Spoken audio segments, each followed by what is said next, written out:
June 1941. An obsolete tank is about to be sunk in a London lake. Not for scrap, as an experiment. A Hungarian engineer has convinced British generals that tanks can swim. No giant floats, no special boats, just a canvas curtain. Everyone thought he was crazy, until the tank started floating. 3 years later, this crazy trick would save D-Day. Thousands of soldiers landed alive thanks to a concept everyone rejected. This is the story of Nicholas Straussler, the man who taught tanks to swim. Stay with me.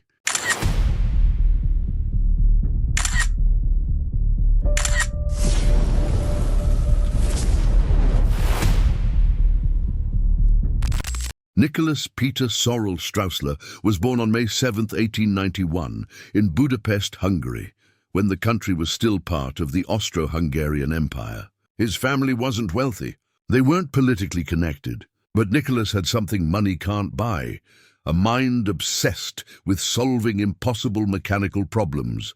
In 1910 or 1911, at just 19 or 20 years old, Nicholas left Hungary and moved to the United Kingdom. The exact reason is unclear. Perhaps opportunity, perhaps adventure, perhaps simply a young man searching for where his talents would be valued. What we do know is that he arrived with almost nothing but boundless ambition.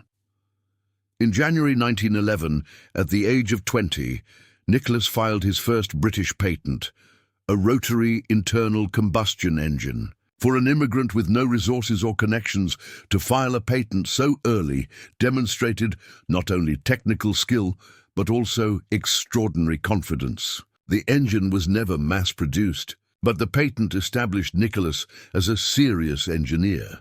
During World War I, Nicholas likely worked in one of the hundreds of armaments factories supporting the British war effort. His knowledge grew. His reputation as a problem solver spread. He had a knack for looking at conventional designs and asking, why don't we do it differently? After the war, Nicholas remained in the United Kingdom. In 1923, he married Edith Arbib. In February 1933, he became a British citizen. But his Hungarian identity never completely disappeared. He maintained connections with Hungary. He visited regularly. He sold designs to Hungarian companies. He was a man caught between two worlds, British by adoption, Hungarian by birth. Between 1928 and 1933, Nicholas ran a company called Folding Boats and Structures Limited. The name was exactly what it sounded like, folding boats and collapsible structures. Nicholas patented several flotation devices, including versions that could be folded for economical transportation. This obsession with buoyancy was no accident. Nicholas saw a fundamental problem: how to move heavy equipment across water. Bridges could be destroyed. Rivers and canals were natural obstacles. Any modern army needed to cross water quickly. But how? Boats were obvious. But slow. Floating bridges were useful. But vulnerable. Nicholas thought differently. What if the vehicles themselves could float? In the 1930s, Nicholas worked with several British companies, Alvis Cars, Vickers Armstrong, and others. He designed armored cars, light tanks, innovative suspension systems. Each project bore the Straussler signature: clever, unconventional, often more complicated than necessary. His fellow engineers considered him brilliant but difficult. Nicholas had strong opinions and didn't compromise easily. His solutions were technically elegant but sometimes impractical. He was the kind of engineer who prioritized elegance over simplicity, but there was one quality that defined Nicholas above all else: persistence. When he encountered a problem that fascinated him, he didn't give up. He returned repeatedly from different angles until he found a solution. And the problem that would fascinate him more than any other was this: how to make a tank float. In 1940, with Europe in flames and Britain fighting for survival, this seemingly eccentric obsession would become critical to the Allied victory. Tanks are heavy, incredibly heavy. A medium tank from World War II weighed 30 or 40 tons. Some weighed 50 or 60 tons. Solid metal covered with steel armor. The physics are brutal, dense objects sink. To float, an object must displace a volume of water equal to or greater than its own weight. A tank is the exact opposite. Lots of weight, little volume. It's designed to be compact and dense. Making a tank float defies basic physics. Engineers had been trying to solve this problem since World War I. In November 1918, just as the war was ending, the British tested a floating version of the Mark 9 tank. It was huge, clumsy, impractical. It was never produced. During the interwar period, several nations experimented with amphibious tanks. The Soviets developed the T-37, a light tank with thin armor that could float, but it was too vulnerable for actual combat. The Japanese developed the Type 2 Kami and Type 3 Kachi, which used disposable floating pontoons. It worked, but the pontoons were massive and difficult to transport. The British experimented with the AT-1, an experimental tank large enough to float unaided. But it was so massive that the design was completely impractical. There was no way to transport it efficiently or produce it in useful numbers. The fundamental problem remained. Combat-useful tanks were too heavy to float. Tanks light enough to float were combat useless. It seemed like a fundamental impasse in physics and engineering. Nicholas Straussler didn't accept this. He'd worked with flotation devices for years. He knew the answer wasn't to make the tank lighter, that compromised protection and firepower. The answer was to add temporary flotation. In 1934, Nicholas abandoned his previous approach of collapsible external floats. They were too bulky. Each float was roughly the size of the tank itself. Transporting enough floats for an entire tank unit was logistically impossible. Nicholas approached the problem from a completely new angle. What if, instead of rigid floats next to the tank, there was a flexible curtain around it? A screen that created volume when raised, but collapsed to almost nothing when lowered.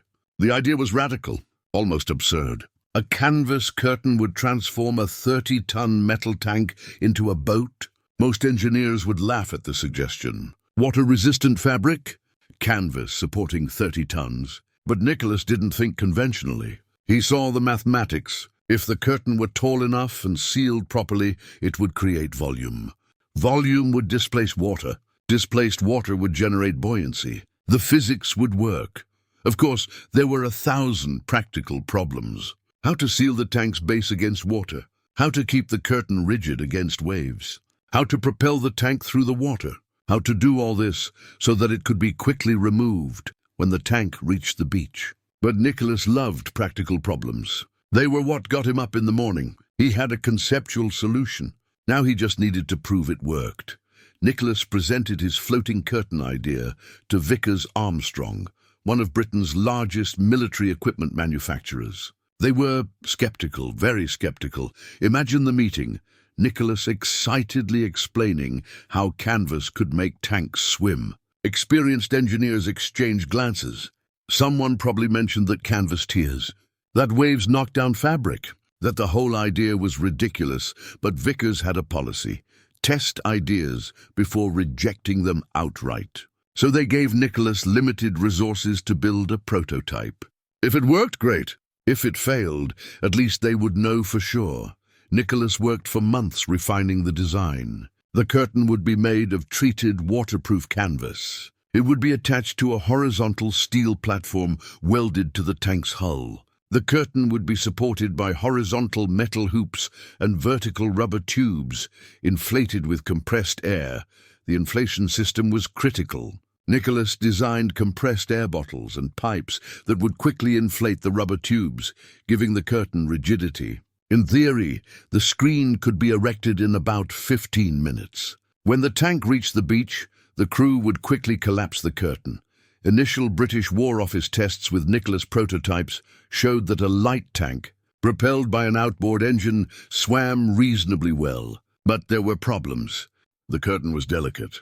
Waves caused instability. The system seemed workable in theory, but fragile in practice. In 1941, Nicholas finally received a real tank for experimentation, a Tetrarch, a British light tank that was being withdrawn from active service. The Tetrarch was small and militarily obsolete, but perfect for testing. Nicholas equipped the Tetrarch with its buoyancy screen. But there was another critical problem: propulsion. how to make the tank move through the water.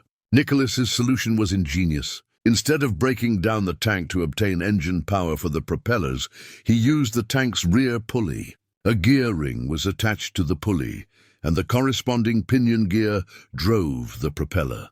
Thus, the movement of the tank's tracks itself drove two propellers approximately 28 inches in diameter. The propellers were designed to rotate around a vertical pivot for steering and to raise around a horizontal axis to move out of the way. When the tank reached land, it was an elegantly mechanical system. The first test took place in June 1941 at Brent Reservoir, also known as Hendon Reservoir, in North London. Among the spectators was General Alan Brooke, Commander-in-Chief, Home Forces. If Brooke wasn't impressed, the project would have died there. Nicholas must have been nervous. Years of work depended on the next few minutes. The Tetrarch was lowered into the water. The curtain was raised. The propellers began to turn, and it worked. The tank floated. It moved through the water. It maintained stability. General Brooke was impressed enough to order additional tests. Nicholas had proven the concept. But proving a concept and producing combat systems are very different things. Discouraged by the success of the Tetrarch trials, the British Army ordered the development of a production version based on a different tank, the Valentine. The Valentine was a British medium infantry tank. It weighed approximately 17 tons, significantly heavier than the 7-ton Tetrarch. Making a Valentine float would be a true test of Nicholas's system. The Valentine DD, Duplex Drive, named for its two propulsion systems, tracks on land, propellers in water, prototype began testing on May 21, 1942. Initial tests were promising. The tank floated. It moved through water, but then disaster struck. During a subsequent test, possibly involving machine gun fire to test the curtain's vulnerability, the Valentine DD sank. We don't know exactly what happened. Perhaps the curtain was punctured. Perhaps the seal failed. Perhaps waves submerged the curtain. Whatever the cause, it was a serious setback. But the concept still seemed sound enough that in June 1942, the Ministry of Supply authorized the manufacture of 450 Valentine DDs for crew training. The decision was pragmatic. Even if the Valentine DD never saw combat, it could train crews in amphibious operations. The DD system would be produced, refined through real-world use, and eventually adapted for better tanks, and it soon became clear which tank it would be, the American M4 Sherman. In April 1943, the DD screen was adapted for the Sherman. The Sherman had several advantages over the Valentine. It was newer, it had better armor, it had superior firepower, and most importantly, it was being produced in massive numbers by the Americans. If the DD system could work on the Sherman, thousands of amphibious tanks could be available. This would fundamentally change amphibious operations planning. Modifications to the Sherman included sealing the lower hull against water, adding propeller drive, adding Straussler's floating screen around the hull with inflation system, and training crews in special procedures.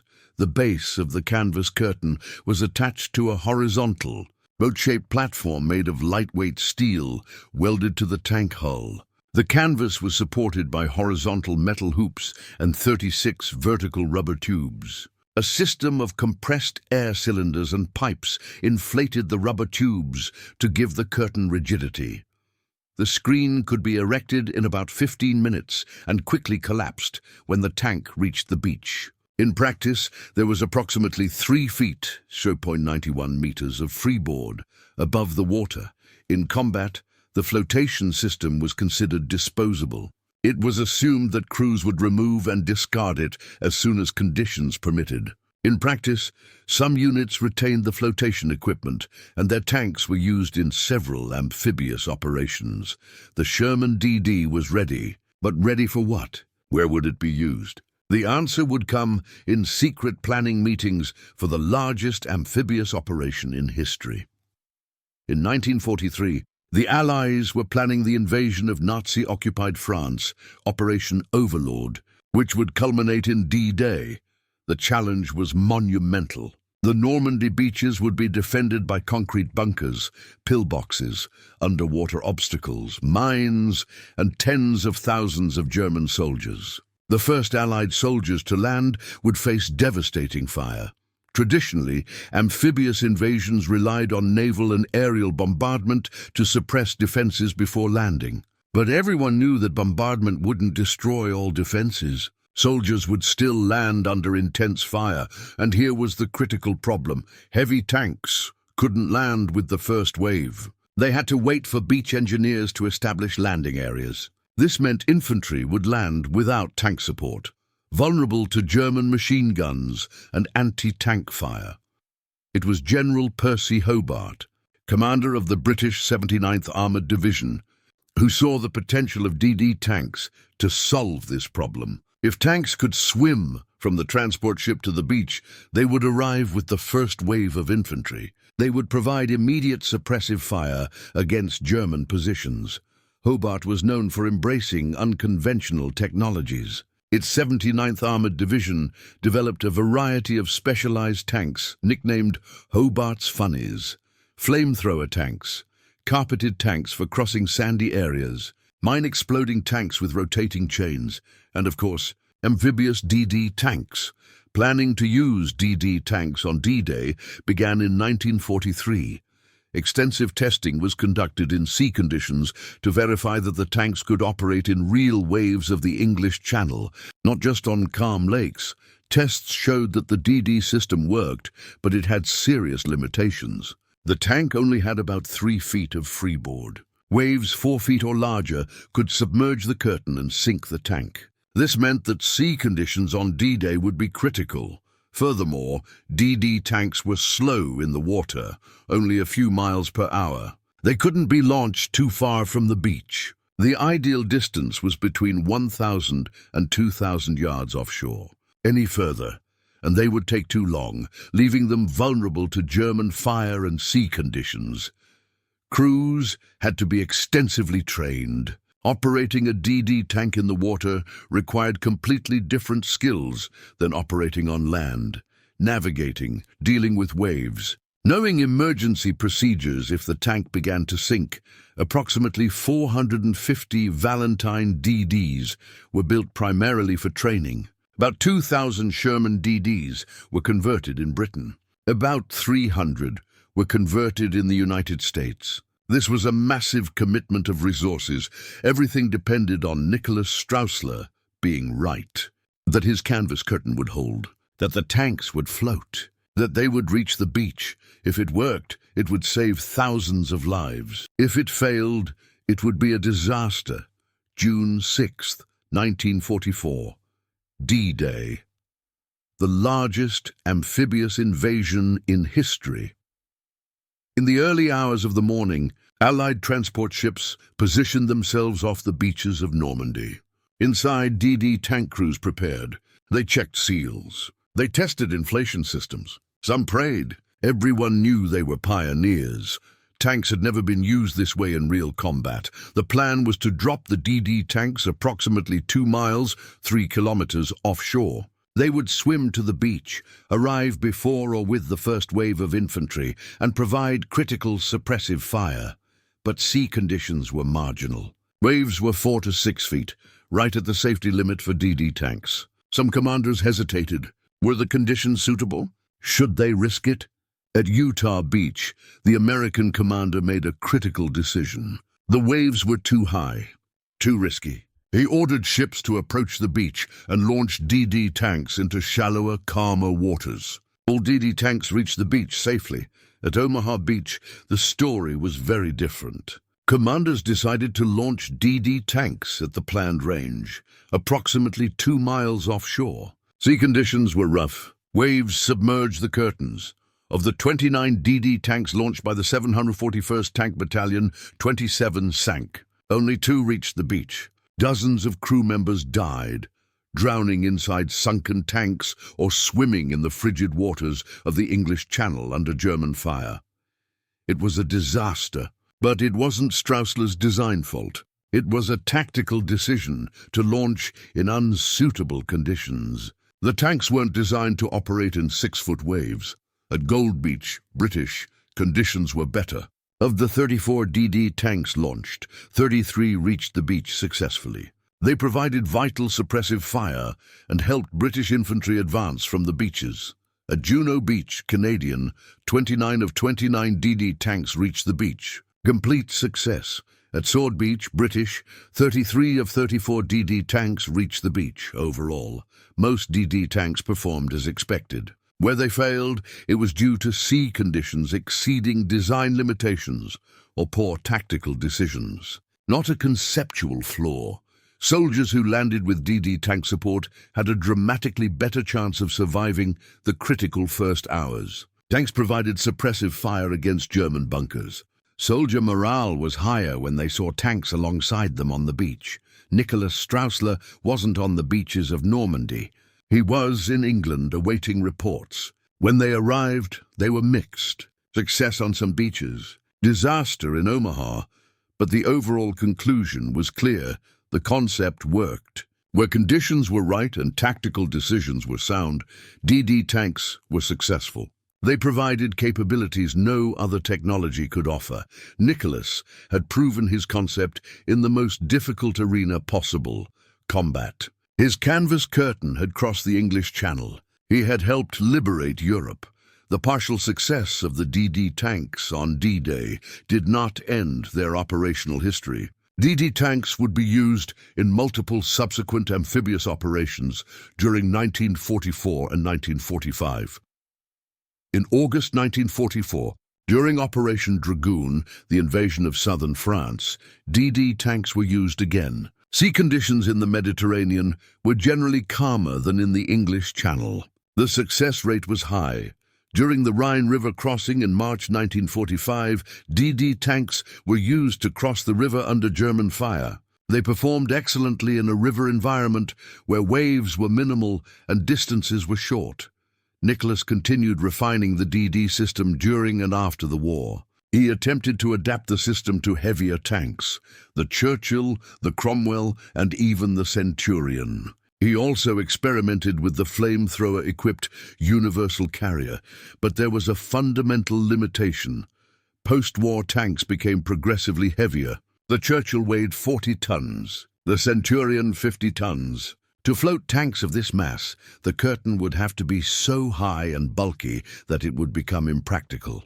The era of the DD tank was coming to an end, not because the concept was wrong, but because tanks were evolving beyond their applicability. However, the principle Nicholas established, temporary flotation using a collapsible screen, continued to be used in lighter military vehicles. Early versions of the American Bradley fighting vehicle and the British FV-432 used systems derived from the DD concept until the 1980s.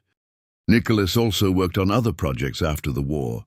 He developed the ellipsoid tire, a very low-pressure, off-road, puncture-proof tire that was used on military and construction vehicles. He worked on several automotive projects, many of which were connected in some way to amphibious vehicles. In the 1950s, Nicholas presented an extremely radical design for a main battle tank. It used a highly flexible suspension he had patented in 1935, combined with canvas for amphibious capability. The design was so unconventional that it never made it beyond the official documents, but it demonstrated that even in his old age, Nicholas still thought radically. Nicholas Straussler died on June 3, 1966, at the age of 75. His obituary in the Times of London recognized his contributions to military vehicle development, particularly the DD system. But to most, his name was unknown. Today, few people know Nicholas Straussler, but anyone who visits tank museums can see his legacy. The Tank Museum in Bovington, England, has a Sherman DD in working condition with intact canvas flotation screens. It's a physical testament to the fact that Nicholas's crazy idea worked. The wreckage of 8 Valentine DDs lost during training rests in Scotland's Moray Firth. 2 are located and regularly visited by recreational, diverse underwater monuments to the revolutionary. Concept: Although Nicholas is primarily remembered for the DD system, his career included many other innovative designs that deserve recognition. During the 1930s, Nicholas designed several armored cars for Alvis, the AC-1, AC-2, and AC-3. These vehicles featured four-wheel drive and advanced independent suspension systems, unusual features for the time. The AC-2 was particularly interesting. Nicholas designed it while simultaneously working for British and Hungarian companies. Two prototypes were built. One remained in Hungary for testing. The other was driven across Europe to England, an impressive demonstration journey that also included a presentation to the German military delegation in Nauheim. Although the AC-2 was never adopted by the British Army, its design influenced the development of the 39M Csaba, a Hungarian armored car that saw extensive service during World War II.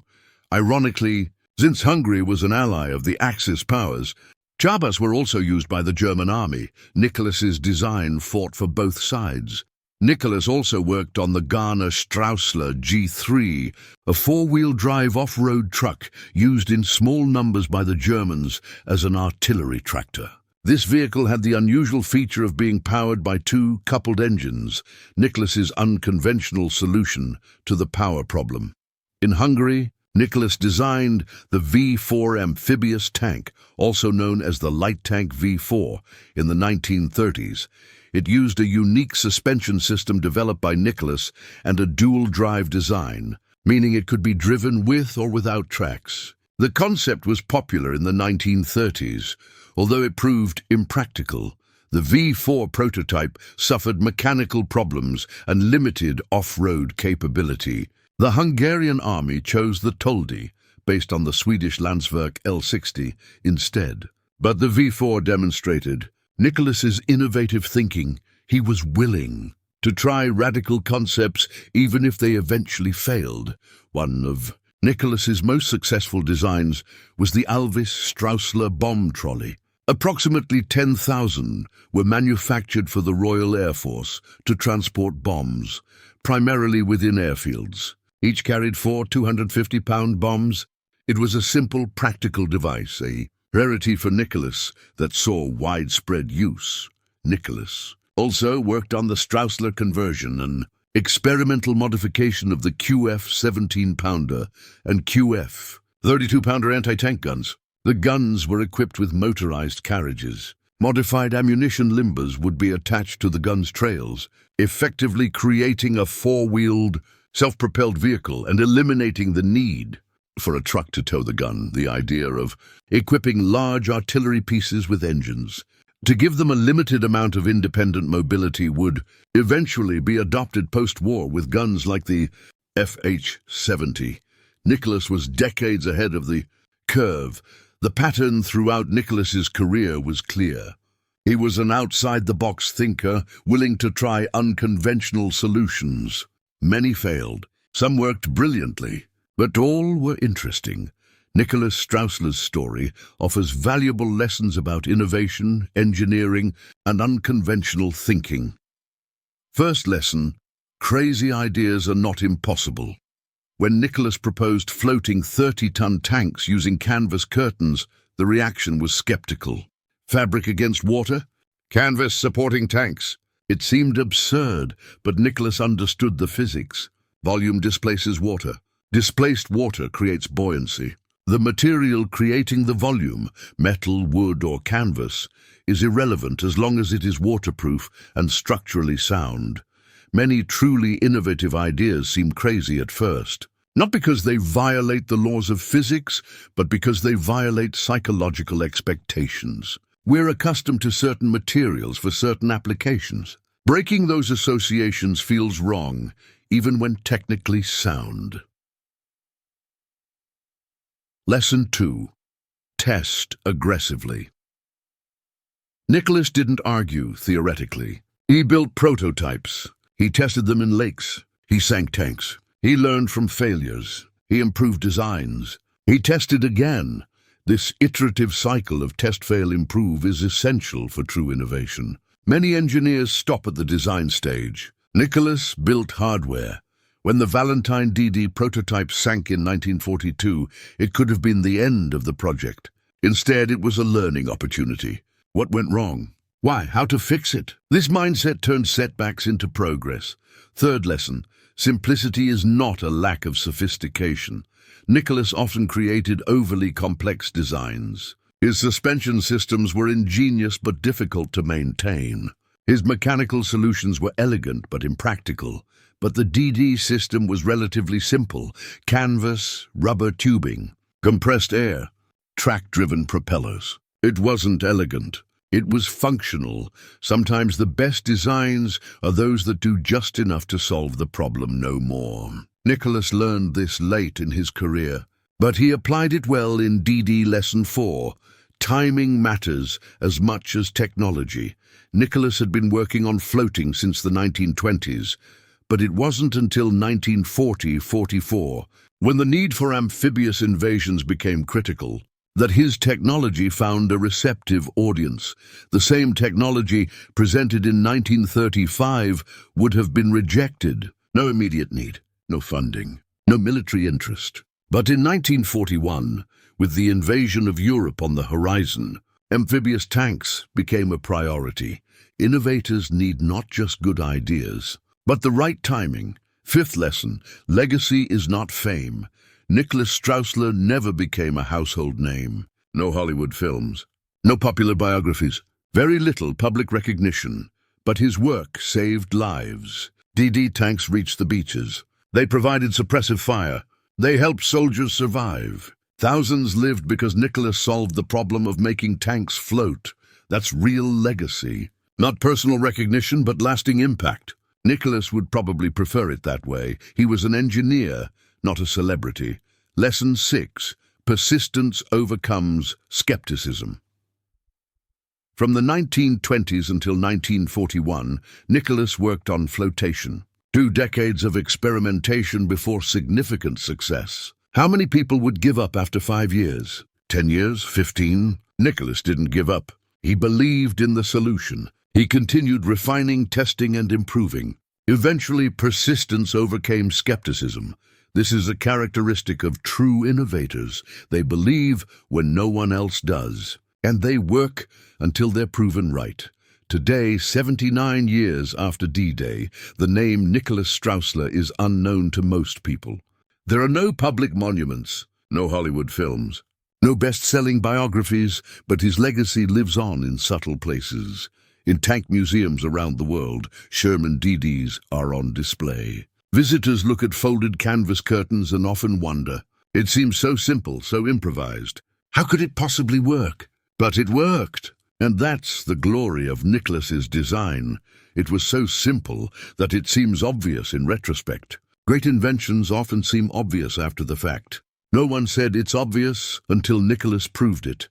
At the Tank Museum in Bovington, England, there's a Sherman DD in working condition. Occasionally, during special events, the curtain is inflated. Spectators watch as a screen rises around the tank. In minutes, the metal tank transforms into a boat. Children laugh. Adults take pictures. Few know the name of the man who invented it, but everyone understands its genius, doing the impossible with simple means. In Normandy, France, a Sherman DD is preserved on Gold Beach. Tourists pose next to it. Many don't know that this tank floated 2 miles across the English Channel under German fire on June 6, 1944. At the bottom of the Moray Firth in Scotland, 8 Valentine DDs lie where they sank during training. Divers visit them regularly. They are war graves. Crew members died in these tanks, training for operations they would never perform. But their sacrifice helped perfect techniques that saved others. These wrecks are physical monuments to Nicholas's concept. They demonstrate both risk and promise. Amphibious tanks were dangerous, but they were also revolutionary. Hungary, Nicholas's home country, has a complicated relationship with his legacy. Nicholas left before World War I.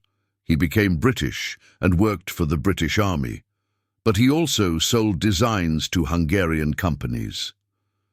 During World War II, vehicles based on Nicholas designs fought for both sides. 39 Mem Saba served Axis forces. Sherman DDs served the Allies. Nicholas was literally fighting against himself. After the war, communist Hungary did not celebrate émigrés who worked for the West. Thus, Nicholas was forgotten. Only recently have Hungarian military historians begun to recognize his contributions. In the UK, Nicholas is remembered in specialized circles, tank historians, military enthusiasts, and engineers studying amphibious vehicles. But among the general public? Unknown. There are reasons for this. Nicholas didn't promote himself. He didn't seek publicity. He was an engineer, not a showman. He preferred designing solutions to writing memoirs. Furthermore, weapon systems don't have heroes the way battles do. We know the names of generals who won battles, but how many of us know the names of engineers who designed weapons that won wars? However, a study of military history reveals the truth. Technology often matters as much as strategy, and the engineers who create this technology deserve recognition. Nicholas Straussler never received significant military honors. No medals, no decorations. He was a civilian, a contractor. Not a war hero by traditional standards, but in a real sense, he was a hero. His canvas curtain crossed the beaches of Normandy. His DD system provided tactical advantage when it mattered most.